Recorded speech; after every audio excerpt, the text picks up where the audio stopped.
नमस्कार विद्यार्थी मित्रांनो, मी गीता कदम तुम्हा सर्व विद्यार्थी मित्रांचे सहर्ष स्वागत करते. मित्रांनो, आज आपण आपल्या इयत्ता 6वीच्या मराठीच्या पाठ्यपुस्तकातील पाठ क्रमांक 4 माहिती घेऊया हा अभ्यासणार आहोत. चला तर मग या पाठाला सुरुवात करूया.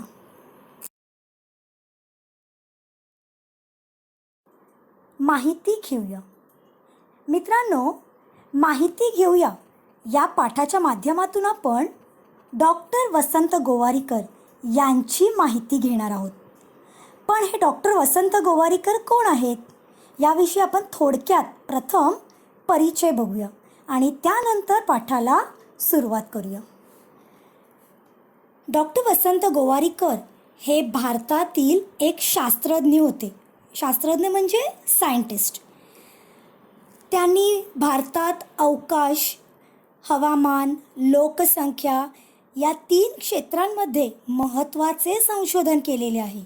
मित्रांनो, हे जे डॉक्टर वसंत गोवारीकर आहेत, ज्यांच्या संबंधी हा पाठ आहे, तर हे डॉक्टर वसंत गोवारीकर भारतातील एक थोर शास्त्रज्ञ म्हणजे सायंटिस्ट होते.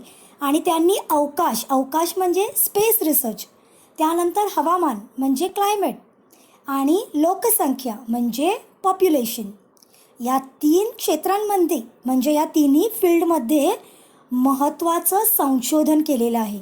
संशोधन म्हणजे रिसर्च केलेलं आहे.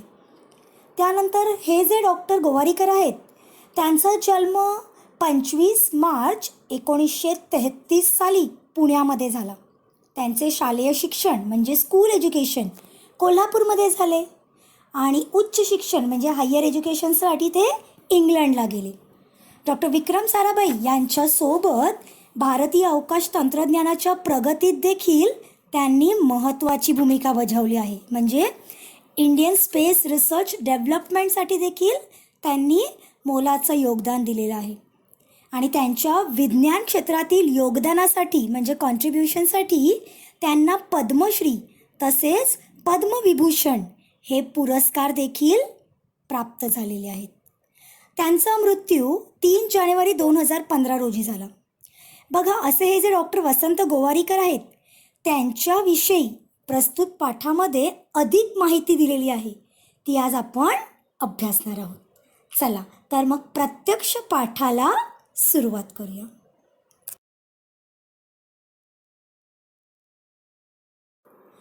पाठ क्रमांक 4 माहिती घेऊया. पाऊस केव्हा पडेल, किती पडेल याची देशभर चिंता असते. आणि ही चिंता दूर करण्यासाठी ज्या संशोधकाने मान्सूनच्या अंदाजाची नवीन पद्धत शोधून काढली, त्यांचे नाव डॉक्टर वसंत गोवारीकर. बघा विद्यार्थी मित्रांनो, दरवर्षी एप्रिल मे महिना आला की आपल्याला पावसाचे वेध लागतात. यावर्षी पाऊस कधी सुरू होईल, पाऊस कसा पडेल, जास्त पडेल की कमी पडेल, असे कितीतरी वेगवेगळे प्रश्न आपल्या मनामध्ये तयार होत असतात. आता पाऊस जास्त पडला तर पाणी मिळेल, पाऊस कमी पडला तर पाण्याची समस्या निर्माण होईल. आणि त्यामुळे पाऊस किती पडेल, केव्हा पडेल याची देशभर चिंता असते. चिंता म्हणजे काळजी, समानार्थी शब्द आहे बघा. चिंता म्हणजे काळजी. देशभर सर्वांनाच पावसासंबंधी पाऊस कधी पडेल, किती पडेल याबद्दल चिंता असते म्हणजे काळजी असते. आणि ही चिंता दूर करण्यासाठी ज्या संशोधकाने मान्सूनच्या अंदाजाची एक नवीन पद्धत शोधून काढली, ते होते आपले डॉक्टर वसंत गोवारीकर. मुलांनो, तुम्हाला माहीतच असेल की आपल्याला मान्सून वाऱ्यांमुळे पाऊस मिळतो. आपल्या भारताला मान्सून वाऱ्यांमुळे पाऊस मिळतो. मान्सून वारे म्हणजे मॉन्सून विंड्स, त्यामुळे आपल्या भारताला पाऊस मिळतो. मग हे जे मान्सूनचे वारे आहेत, ओके, ते अंदाजे कधी भारतात येतील, कशा पद्धतीने येतील आणि याचा जो अंदाज आहे, या मान्सूनच्या अंदाजाची एक नवीन पद्धत म्हणजे एक न्यू जी आहे ते शोधून काढलं आपल्या वसंत गोवारीकर यांनी. मुलांनो, कितीतरी वर्ष आपण त्यांच्याच या मान्सून अंदाजाच्या पद्धतीचा वापर भारतामध्ये करत आहोत.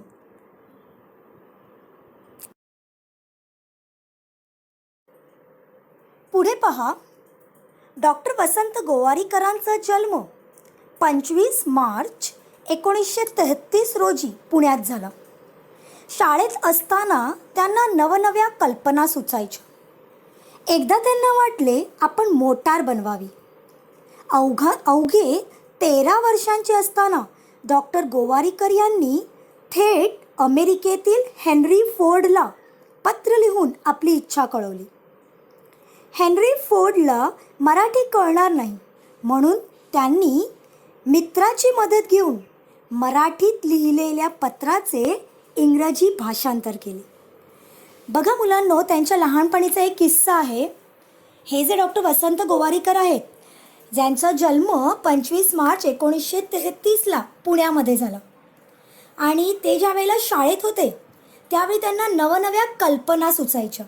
ओके, ते ज्यावेळी तुमच्यासारखे लहान शाळेमध्ये जायचे, शाळेत होते, त्यावेळी त्यांना वेगवेगळ्या अशा काय सुचायच्या, कल्पना सुचायच्या. नवनवीन कल्पना म्हणजे युक्ती, आयडिया. ओके, कल्पनाला समानार्थी शब्द काय आहे, युक्ती, आणि इंग्लिशमध्ये आपण म्हणतो आयडिया. त्यांना वेगवेगळ्या अशा कल्पना सुचायच्या म्हणजे आयडियाज त्यांना यायच्या. आणि त्यामधलीच एक आयडिया, त्यांच्या लहानपणीचा एक किस्सा दिला आहे की त्यांना असं वाटलं की आता आपण मोटार बनवावी. ओके, मोटार म्हणजे कार बनवावी. आणि अवघे 13 वर्षाचे असताना, तुमच्याच वयाच्या जवळपास असताना बघा, डॉक्टर गोवारीकर यांनी थेट अमेरिकेतील हेनरी फोर्डला पत्र लिहिलं. ओके, थेट म्हणजे थेटला समानार्थी शब्द आहे सरळ. थेट म्हणजे सरळ. डॉक्टर गोवारीकर यांनी सरळ अमेरिकेमधल्या हेनरी फोर्ड जो आहे त्याला पत्र लिहून आपली मोटार बनवण्याची इच्छा कळवली. आता बाळांनो, हेनरी फोर्ड हा अमेरिकेतला आणि त्याला मराठी कसं कळणार, म्हणून त्याने काय केलं, या गोवारीकरांनी आपल्या मित्राची मदत घेतली आणि मराठीत लिहिलेल्या पत्राचे इंग्रजीत भाषांतर केले. भाषांतर म्हणजे एका भाषेतून दुसऱ्या भाषेत लिहिणे म्हणजे ट्रान्सलेट करणे. ओके, गोवारीकरांनी आपल्या मित्राची मदत घेतली आणि मराठीतल्या पत्राचे त्यांनी इंग्रजीमध्ये भाषांतर म्हणजे ट्रान्सलेट केले. आता हेनरी फोर्ड कोण होते? डॉक्टर गोवारीकर यांनी हेनरी फोर्डला पत्र लिहिले हे आपण पाहिलं, पण हे हेनरी फोर्ड कोण होते? चला तर त्यांच्याविषयी थोडी माहिती घेऊया. हेनरी फोर्ड हे अमेरिकेतील फोर्ड मोटार कंपनीचे संस्थापक होते आणि अमेरिकेतील मध्यमवर्गीय लोकांना परवडेल, म्हणजेच अमेरिकेमध्ये जे मिडल क्लास लोक होते त्यांना परवडेल म्हणजे अफोर्डेबल असे वाहन म्हणजे मोटार त्यांनी तयार केली की जे मिडल क्लास लोक आहेत ते पण घेऊ शकतील अशी मोटार या हेनरी फोर्ड यांनी तयार केली. आणि त्या वेळेला जगातील एक प्रसिद्ध आणि श्रीमंत व्यक्ती ज्या होत्या त्यापैकी हे हेनरी फोर्ड एक होते. ओके, तर अशा या हेनरी फोर्डला या आपल्या डॉक्टर गोवारीकर यांनी पत्र लिहिलं होतं. पुढे पहा, हेनरी फोर्डने डॉक्टर गोवारीकर यांच्या पत्राची दखल घेऊन उत्तरही पाठवले, त्यासोबत काही पुस्तकेही पाठवले. त्यांच्या कुशाग्र बुद्धिमत्तेची आणि दृढ संकल्पाची चुणूक लहानपणीच दिसून आली. पहा, डॉक्टर गोवारीकर यांनी ज्यावेळी थेट अमेरिकेमध्ये हेनरी फोर्डला पत्र लिहिलं त्यावेळी हेनरी फोर्डने डॉक्टर गोवारीकरांच्या पत्राची दखल घेऊन त्यांना उत्तरही पाठवले. दखल म्हणजे रिस्पॉन्स. त्यांना काय केलं, रिस्पॉन्स पण दिला. हेनरी फोर्डने या गोवारीकरांना उत्तरही पाठवले म्हणजे त्यांना रिस्पॉन्स पण दिला आणि त्याबरोबर काही पुस्तकेही पाठवली जी या मोटारी संबंधी अभ्यासाची पुस्तके होती ती देखील पाठवली. आणि या डॉक्टर गोवारीकरांच्या कुशाग्र बुद्धिमत्तेची आणि दृढ संकल्पांची चुणूक या हेनरी फोर्ड यांना दिसून आली. बघा, कुशाग्र बुद्धिमत्ता, इथे काही नवीन शब्द आहेत बघा तुमच्यासाठी. कुशाग्र म्हणजे तीक्ष्ण, शार्प आपण म्हणतो. ओके, कुशाग्र बुद्धिमत्ता म्हणजे तीक्ष्ण बुद्धिमत्ता, म्हणजे शार्प माइंडनेस. आणि दृढ संकल्प, संकल्प म्हणजे निश्चय, संकल्पाला समानार्थी शब्द आहे निश्चय. दृढ संकल्प म्हणजे पक्का निश्चय करणे. आणि चुणूक, चुणूक म्हणजे झलक. म्हणजे या डॉक्टर गोवारीकर यांची कुशाग्र बुद्धिमत्ता आणि दृढ संकल्प म्हणजेच त्यांचा शार्प माइंडनेस, आणि त्यांनी त्यांचा जो निर्णय आहे जो पक्का केला होता, निश्चय जो पक्का केला होता, त्याची जी चुणूक, ओके, म्हणजे त्याची जी झलक आहे ती या हेनरी फोर्ड यांना दिसून आली होती. पुढे पहा, कोल्हापूरला पदवीपर्यंतचे शिक्षण झाल्यानंतर उच्च शिक्षणासाठी ते इंग्लंडला गेले. बर्मिंगहॅम विद्यापीठात त्यांनी रासायनिक अभियांत्रिकी विषयात संशोधन केले. पुढे इंग्लंडच्या ऊर्जा संशोधन केंद्रात संशोधक म्हणून त्यांनी काम केले.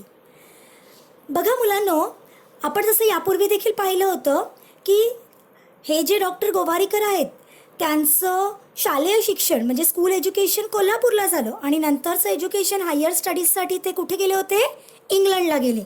ओके, आणि तिथे इंग्लंडलाच बर्मिंगहॅम विद्यापीठामध्ये, विद्यापीठ म्हणजे युनिव्हर्सिटी, जिथे आपण उच्च शिक्षण म्हणजे हायर एज्युकेशन्स घेतो, तर त्या बर्मिंगहॅम विद्यापीठात म्हणजेच त्या बर्मिंगहॅम युनिव्हर्सिटीमध्ये त्यांनी रासायनिक अभियांत्रिकी विषयात संशोधन केले. रासायनिक अभियांत्रिकी म्हणजे केमिकल इंजिनिअरिंग. केमिकल इंजिनिअरिंग या विषयात त्यांनी काय केलं, संशोधन केलं. ओके, म्हणजे त्यांनी रिसर्च केलं. आणि पुढे इंग्लंडमध्येच ऊर्जा संशोधन केंद्रामध्ये त्यांनी संशोधक म्हणून काम केले. मुलांनो, ऊर्जा संशोधक केंद्र, ऊर्जा म्हणजे एनर्जी, संशोधन म्हणजे रिसर्च, आणि केंद्र म्हणजे सेंटर. ओके, ऊर्जा संशोधन केंद्र म्हणजे एनर्जी रिसर्च सेंटर जे इंग्लंडला होतं, तिथे त्यांनी काही वेळ संशोधक म्हणजे रिसर्चर म्हणून त्यांनी काम देखील केलेलं. आता पुढचा शेवटचा परिच्छेद बघूया. विक्रम साराभाई यांच्या आग्रहामुळे 1967 साली ते भारताच्या अवकाश संशोधन केंद्रात रुजू झाले. घनपदार्थातील ऊर्जा या विषयाच्या संशोधनासाठी त्यांच्या पुढाकाराने नवा प्रकल्प सुरू करण्यात आला. भारताच्या विज्ञान क्षेत्रात त्यांनी केलेली कामगिरी फार मोठी आहे. अग्निबाणाच्या मोटारीकरिता घन इंधन बनवण्याचे तंत्र त्यांनी विकसित केले. बघा विद्यार्थी मित्रांनो, विक्रम साराभाई यांच्या आग्रहामुळे म्हणजे त्यांनी जे आग्रह केला त्यामुळे 1967 साली हे आपले गोवारीकर आहेत ते भारताच्या अवकाश संशोधन केंद्रात रुजू झाले. अवकाश संशोधन केंद्र म्हणजे अवकाश म्हणजे स्पेस, संशोधन म्हणजे रिसर्च आणि केंद्र म्हणजे सेंटर. अवकाश संशोधन केंद्र म्हणजे स्पेस रिसर्च सेंटरमध्ये ते कामाला रुजू झाले. आणि विक्रम साराभाई यांनी आग्रह केला होता आणि त्यामुळे ते अवकाश संशोधन केंद्रात रुजू झाले. पण मित्रांनो, विक्रम साराभाई हे कोण होते तुम्हाला माहीत आहे का? विक्रम साराभाई हे भारतातील एक प्रसिद्ध शास्त्रज्ञ होते आणि त्यांनी स्पेस रिसर्च म्हणजे अवकाश संशोधनासाठी, भारतातील अवकाश संशोधनासाठी त्यांनी खूप महत्त्वाची कामगिरी केलेली आहे. म्हणूनच त्यांना father of Indian space program असं देखील म्हटलं जातं. तर हे जे विक्रम साराभाई आहेत त्यांनी आग्रह केला म्हणून डॉक्टर गोवारीकर हे या भारताच्या अवकाश म्हणजे स्पेस रिसर्च सेंटरमध्ये ते रुजू झाले. पुढे घनपदार्थातील ऊर्जा या विषयावर त्यांनी संशोधनासाठी या विक्रम साराभाईंच्या पुढाकाराने एक नवीन प्रकल्प सुरू करण्यात आला. घनपदार्थातील ऊर्जा, घन म्हणजे सॉलिड, ओके, घनपदार्थ म्हणजे सॉलिड सबस्टान्सेस आणि ऊर्जा म्हणजे एनर्जी. सॉलिड सबस्टान्सेसमधली जी एनर्जी आहे ओके, या विषयावरती, या टॉपिकवरती डॉक्टर गोवारीकर यांनी संशोधन करायला सुरुवात केली. म्हणजे हा विषय त्यांनी संशोधनासाठी निवडला. आणि विक्रम साराभाई यांच्या पुढाकाराने एक नवा प्रकल्प म्हणजे एक न्यू प्रोजेक्ट त्यांनी सुरू केलं. भारताच्या विज्ञान क्षेत्रात त्यांनी केलेली कामगिरी फार मोठी आहे. ओके, आपल्या भारताच्या विज्ञान क्षेत्रामध्ये म्हणजे सायन्स फील्डमध्ये डॉक्टर गोवारीकर यांनी केलेलं कार्य हे खरंच फार महत्त्वाचं आहे. अग्निबाणाच्या मोटारीकरिता घन इंधन बनवण्याचे तंत्र देखील त्यांनी विकसित केले. मित्रांनो, अग्निबाण म्हणजे रॉकेट, आणि त्याची जी मोटार असते त्यासाठी जे घन इंधन लागतं, घन इंधन म्हणजे सॉलिड फ्यूल. ओके, अग्निबाणासाठी जे सॉलिड फ्यूल लागतं, ओके, घन इंधन, त्याचं जे तंत्र आहे म्हणजे ती जी टेक्नॉलॉजी आहे ती देखील या डॉक्टर गोवारीकरांनी विकसित केली म्हणजे डेव्हलप केली. ओके, आणि असे हे डॉक्टर वसंत गोवारीकर हे भारतातील एक थोर शास्त्रज्ञ म्हणून नावारूपास आले. विद्यार्थी मित्रांनो, आपण या पाठाच्या माध्यमातून पाहिलं की डॉक्टर गोवारीकर यांच्या अंगी संशोधक वृत्ती होती, प्रयोगशीलता होती, त्यांची अभ्यासू वृत्ती होती, जिद्द होती आणि वैज्ञानिक पातळी जी होती. तर त्यांच्या अंगी असलेले हे जे गुण आहेत ते देखील आपण आपल्या अंगी बाणवणे गरजेचे आहे. प्रत्येकाची बुद्धिमत्ता ही वेगवेगळी असते, पण तरी देखील आपण आपल्यामध्ये रिसर्चर माइंड, स्टुडियसनेस, एक्सपेरिमेंटल और सायंटिफिक लेवल हे तयार करणं किंवा हे डेव्हलप करणं हे आपल्या हातात असतं. तर आपण देखील या गोवारीकरांप्रमाणे जिद्द ठेवून आपल्या अंगी असलेले जे कलागुण आहेत ते सादर केले पाहिजेत किंवा आपल्या ज्या क्वालिटीज आहेत त्या शो केल्या पाहिजेत. विद्यार्थी मित्रांनो, माहिती घेऊया. हा पाठ आपण अभ्यासला. आता या पाठावर आधारित स्वाध्याय पाहूया. प्रश्न पहिला, खालील वाक्यांचे वचन बदलून वाक्ये पुन्हा लिहा. विद्यार्थी मित्रांनो, वचन बदला हा जो व्याकरणाचा घटक आहे तो आपण यापूर्वी अभ्यासला आहे. इथे आपल्याला वाक्यांचे वचन बदलायचे. ओके, इथे उदाहरण दिलेलं आहे पहा. भिंत कोसळली. एक वचन वाक्य, एक वचन भिंत कोसळली. अनेक वचनमध्ये भिंतचं काय येणार?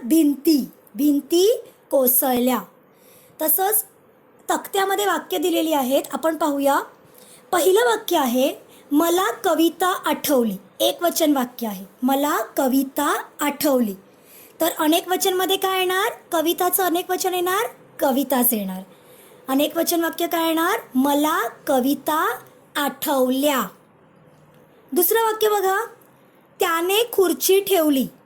एक वचन वाक्य आहे, त्याने खुर्ची ठेवली. एक वचन खुर्ची, अनेक वचन येणार खुर्च्या. तर उत्तर कसं येणार आपलं? त्याने खुर्च्या ठेवल्या. तिसरं वाक्य बघा, मधु आंबा खा. एक वचन वाक्य, आंबा एक वचन, अनेक वचन येणार आंबे. मधु आंबा खा या एक वचन वाक्याचं अनेक वचन वाक्य कसं येणार? मधु आंबे खा. तर विद्यार्थी मित्रांनो, हा पाठ आता आपण आज अभ्यासला. या पाठाच्या माध्यमातून नक्कीच तुम्हाला किंवा तुमच्या मनामध्ये देखील विज्ञानाबद्दल किंवा सायन्सबद्दल आवड निर्माण होईलच अशी आशा व्यक्त करते. धन्यवाद.